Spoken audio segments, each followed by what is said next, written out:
এবার গিয়ে তোমাকে নেওয়ার ব্যবস্থা করব। 3 মাসের অন্তঃসত্ত্বা স্ত্রীকে এমন প্রতিশ্রুতি দিয়ে স্বামী পাড়ি জমালেন বিদেশে। তারপর খোঁজ নেই 10টি বছর। স্ত্রী তার স্বামীর ঠিকানা নিয়মিত চিঠি লেখেন, কিন্তু কখনো একটি চিঠি জবাব আসেনি। মানুষটি বেঁচে আছে কিনা মরে গেছে এটাও তিনি জানতেন না।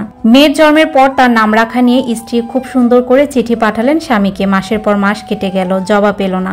এমনই করে মেয়ের প্রথম কথা বলা, হাঁটা, প্রথম দাঁত ওঠা সবটাই লিখে তিনি তার স্বামীর ঠিকানায় পাঠিয়েছিলেন, কিন্তু অপেক্ষার পালা যেন শেষই হলো না। হঠাৎ করে একটা মানুষ কিভাবে উধাও হলো, কিভাবে হারিয়ে গেল। অসংখ্যবার স্বামীর বন্ধু বান্ধবের সাথে যোগাযোগ করেও কোনো খোঁজ পাওয়া যায়নি। তবে কেবল স্ত্রী তার স্বামীর জন্য উদ্বিগ্ন ছিল। শাশুড়ি, দেবর কারোর মধ্যে তাদের ছেলে ভাইকে খোঁজার প্রয়োজন দেখেননি। স্বামী নিরুদ্দেশের পর অসংখ্যবার শাশুড়ি তার পুত্রবধূকে বের করে দেওয়ার চেষ্টা চালায়। ঘটনা জানাজানির পর স্ত্রীর পিতা এসেছিল মেয়েকে নিতে, কিন্তু এই নারী চলে যেতে অনিচ্ছুক। তিনি বিশ্বাস করেন তার স্বামী একদিন ফিরে আসবে, তার সামনেই আসবে। বাধ্য হয়ে পিতা চলে যান এবং তিনি তার কন্যা ও নাতির ভরণ পোষণের দায়িত্ব গ্রহণ করেন। স্ত্রী একাই তার মেয়েকে বড় করে তোলেন। ওদের আগ্রহে স্বামী ফেরার অপেক্ষা করেন। কেটে গেল 10টি বছর। একদিন জানতে পারেন তার স্বামী দেশে আসছেন। শুনে আনন্দে আত্মহারা হয়ে অভিমান করতে ভুলে গেলেন 10 বছরে জমিয়ে রাখা সমস্ত যন্ত্রণা। মনে কত শত প্রশ্ন জমিয়েছিলেন, তাও যেন মুহূর্তে হারিয়ে গেল।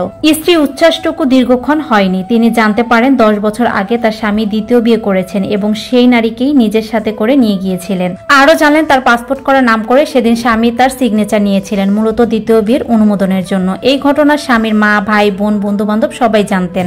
সবটা শুনে তিনি সম্পূর্ণ ভেঙে পড়লেন। তার এতদিনের অপেক্ষা বৃথা হয়ে যাওয়া তীব্র কষ্টে মুছে গেলেন। তিনি তখনই মেয়েকে নিয়ে বাবার বাড়িতে চলে যান। স্বামীর সাথে আর দেখা হয়নি, কথাও হয়নি। 10 বছরে জমানো কত শত প্রশ্ন ছিল, অভিমান ছিল, সেগুলো বলতে পারেনি।